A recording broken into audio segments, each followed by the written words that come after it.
ភូមិមោងស្ពានឈើ38 ម៉ែត្រក្នុងភូមិមោងឃុំក្បាលទឹកប្រវែង38 ម៉ែត្រជាស្ពានដែលសាងដោយប្រជាពលរដ្ឋនៅក្នុងភូមិមោងផ្ទាល់តែម្ដងគាត់សប្បាយចិត្តរីករាយក្នុងការធ្វើដំណើរដោយយានយន្តមានម៉ូតូកង់និងធ្វើដំណើរថ្មើរជើងជាដើមភូមិមោងឃុំក្បាលទឹកគឺជាភូមិមួយដែលនៅតំបន់ជួរភ្នំដាច់ស្រយាលនៅចុងគេ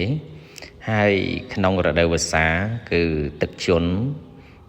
ប្រជាពលរដ្ឋពិបាកក្នុងការធ្វើដំណើរឆ្លងទៅមកដូច្នោះក៏មេភូមិនិងអ្នកភូមិបានពិភាក្សាគ្នាសាងស្ពានឈើពេលដែលបានចុះទៅមើលពួកគាត់ផ្ទាល់គឺសប្បាយរីករាយមានភាពសាមគ្គីគ្នាល្អមែនទែនទាំងស្រីទាំងប្រុសទាំងក្មេងទាំងចាស់គឺធ្វើមិនថាថ្ងៃក្តៅមិនថាភ្លៀងទេអាស្រ័យហេតុដូច្នោះក៏បានគាត់ស្នើសុំសូឡាបំភ្លឺផ្លូវចំនួន2ដើមហើយក៏បានផ្ដល់ជូនឲ្យគាត់នៅ5អំពូលពេលនេះគឺគាត់កំពុងធ្វើកន្លែងចាក់បង្គោលភ្លើងទេហើយរីឯស្ពានហ្នឹងគឺបានធ្វើរួចកន្លងទៅប្រហែលជា2-3សប្តាហ៍ទៅហើយនេះគឺសកម្មភាពដែលគាត់កំពុងរីករាយនឹងបានភ្លើងអំពូលបំភ្លឺផ្លូវជាភ្លើងសូឡាហើយក៏គាត់ខ្នះខ្នែងសប្បាយចិត្តដោយពួកគាត់ទៅតឹងរងចាំថាសន្យាឲ្យគាត់ថាក្រោយចប់ភ្ជុំបិណ្ឌហើយបានយកឲ្យគាត់គឺគាត់សួរនាំរហូតហើយក៏យកទៅដាក់អំពូលចំនួន5ទៅគឺគាត់សប្បាយចិត្តឲ្យរៀបចំចាក់ហើយចាក់បកគោលដែលជាស៊ីម៉ង់គ្រឹះខាងក្រោមហើយឲ្យបានរឹងមាំហើយគាត់សប្បាយចិត្តដើម្បីដាក់នឹងតាំងពីម៉ោង2រសៀលរហូតដល់ម៉ោង3ជាងភ្លៀងដូចព្យុះភ្លៀងនោះមហាភ្លៀង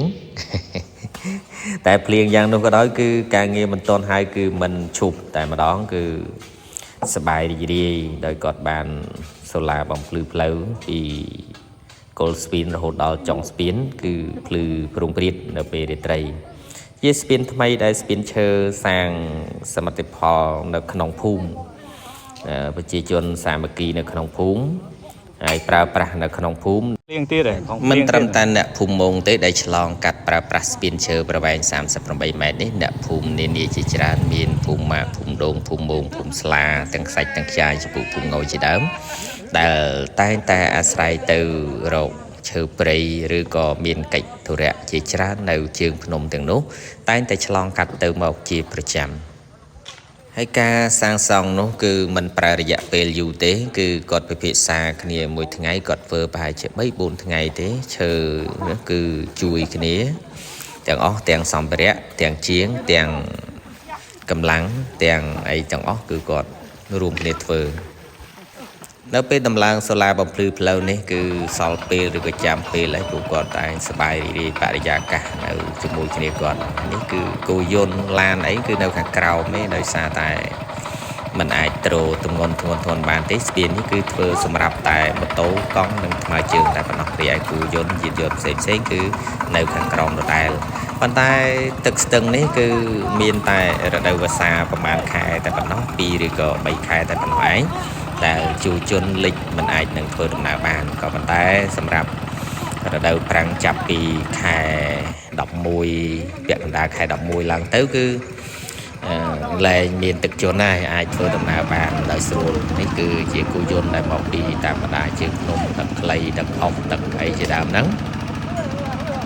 ទីនោះគឺគាត់តែងតែជួយសាមគ្គីគ្នាធ្វើការងារជារួមគឺមិនលំបាកទេតាំងពីបុរាណរហូតមកដល់បច្ចុប្បន្ននេះគឺតែងតែជួយគ្នាទៅវិញទៅមកទៅតាមកិច្ចការដែលអាចនឹងជួយបានជាពិសេសការងារដែលប្រើកម្លាំងការងារដែលស្ពានអត់មកលើស្ពានអីជាដើមគឺពួកគាត់ជួយបានច្រើនហើយស្រស់ស្រួលគ្នាល្អស្ពាននេះមកនោះឯងគឺជាប្រជាពលរដ្ឋដែលធ្វើដំណើរមកពីស្រែមកពីចំការមើលគូអីជាដើមហ្នឹងគឺម៉ូតូកង់អីជាដើមហ្នឹងមានគូយន្តអីចឹងជាដើមហើយទៅមកជាប្រចាំហើយតែว่าពេលយប់ទៅយើងបានសូឡាបំភ្លឺផ្លូវចេះគឺគាត់កាន់តែសុបាយចិត្តណាភ្លើងភ្លឺគាត់ដាក់បណ្ដើមើលបណ្ដើហ្នឹងគេមើលមកណាភ្លឺនៅមកណាភ្លឺហើយនៅពួកគាត់ដាក់មកគឺធ្វើកិច្ចការទាំងអស់ហ្នឹងគឺថាតម្រុំតែរួចហ្នឹងគឺគាត់នៅជុំគ្នារហូតគឺថាកិច្ចការរបស់ពួកគាត់គឺមិនរួចមិនទៅណាទេ ដោយសារស្ពានឈើនេះជាស្នាដៃរបស់ពួកគាត់ជាសមិទ្ធផលរបស់ពួកគាត់ដែលបានពីការរួបរวมគ្នាសាមគ្គីគ្នាអញ្ចឹងគឺគាត់សប្បាយចិត្តណាអ្វីដែលធ្វើបានដោយខ្លួនឯងអ្វីដែលមានការរួបរวมសាមគ្គីគ្នាហើយធ្វើសម្រេចបាននេះគឺគាត់សប្បាយចិត្តហេតុដូច្នេះហើយបានជាអង្គខ្ញុំគណៈអាត្មានឹងជួយឧបត្ថម្ភតាំងពីកំពុងធ្វើរហូតដល់ធ្វើរួចការដែលកំពុងធ្វើនោះបានឧបត្ថម្ភទឹកសុទ្ធភេសជ្ជៈអីចឹងទៅថវិកាមួយចំនួនចឹងទៅហើយពេលដែលធ្វើហើយដើម្បីលម្អសោភ័ណភាពនៅស្ពាននោះក៏បានចូលអំពូលសូឡាចំនួន5ផងដែរដែលពួកគាត់បានសប្បាយចិត្តកាន់តែខ្លាំងហើយជួយរៀបចំហ្នឹងគឺថារហូតដល់រួចតំឡើងហើយត្រូវការកន្លែងតែបានគឺខាងក្រោមដល់ពីស៊ីម៉ងអីហ្នឹងគាត់សប្បាយចិត្តគាត់រួបរวมគ្នាហ្នឹងទៅការធ្វើការងាររួមគ្នាជុំគ្នានេះគឺសប្បាយការងារសាមគ្គីដែលមានការស្រុះស្រួលគឺសប្បាយគាត់ធ្វើផងគាត់សប្បាយតំបីដាក់ធ្វើដំណើរគាត់សប្បាយនឹងគាត់មកពីស្រែមើលគោមើលកប៉េមើលកបីរបស់គាត់គាត់សប្បាយរីករាយថាបានស្ពានថ្មីឥឡូវពេលយប់លែងខ្លាចទឹកលែងខ្លាចខ្មោចលែងខ្លាចធ្លាក់អីទៀតហើយព្រោះបានស្ពានហើយបានភ្លើងបំភ្លឺផ្លូវទៀតហ្នឹងហើយហើយតានេះគាត់មកតាមផ្លូវហ្នឹងនិយាយតាក្មេងចាស់ប្រុសស្រីហ្នឹងគាត់មកតាមឡានកាពេលកំពុងធ្វើហ្នឹងគាត់ឆ្លងកាត់ពេលខ្លះគាត់អត់ហ៊ានឆ្លងទេដោយសារគាត់ខ្លាចរំខានការងារប៉ុន្តែហៅគាត់ឲ្យចូលមកកុំឲ្យខ្លាចអីឆ្លងកាត់មកគឺថាគាត់សប្បាយចិត្តរីករាយទៅមកគាត់បានស្អីមកថងនេះភូមិហ្នឹងគឺជាភូមិដែលជើងភ្នំដាច់ស្រយាលចុងគេបំផុតហើយនៅក្នុងឃុំក្បាលទឹកស្រុកទឹកផុសខេត្តកំពង់ឆ្នាំងនេះគឺភូមិមោងនេះគឺជាភូមិមួយដែលស្ថិតនៅក្នុងឃុំក្បាលទឹកស្រុកទឹកផុសខេត្តកំពង់ឆ្នាំងហ្នឹងដែលដាច់ស្រយាលឆ្ងាយជាងគេជាប់ជើងភ្នំតែម្ដងហើយនេះឯងគឺព្រះសង្ឃដែលបានជួយឧបត្ថម្ភក្នុងការកសាងចូលរួមចំណែកក្នុងការសាងសង់ជាមួយប្រជាពលរដ្ឋពុទ្ធបរិស័ទហើយក៏ជួយឧបត្ថម្ភភ្លើងអំពូលសូឡាបំភ្លឺផ្លូវហ្នឹងនៅពេលដែលពួកគាត់កំពុងតែរៀបចំដាក់ដំឡើងសូឡាហ្នឹងក៏នៅមើលនៅពិនិត្យដើម្បីឲ្យបានរៀបរយហ្នឹងគឺថាភ្លៀងក៏មកកាន់តែខ្លាំងទៅរន្ទះផងផ្គរផងភ្លេចបន្ទោផងព្រាក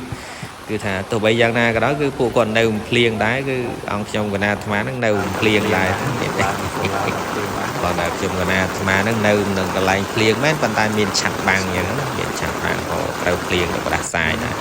តែពួកគាត់នេះអត់អីទេគឺគាត់ទឹកគឺថាត្រូវភ្លៀងតំណឹងឲ្យតែបានការងាររួបរวมហើយបានពលឺសូឡាគឺគាត់សប្បាយចិត្តហើយគឺដំឡើងរួចរាល់ហើយ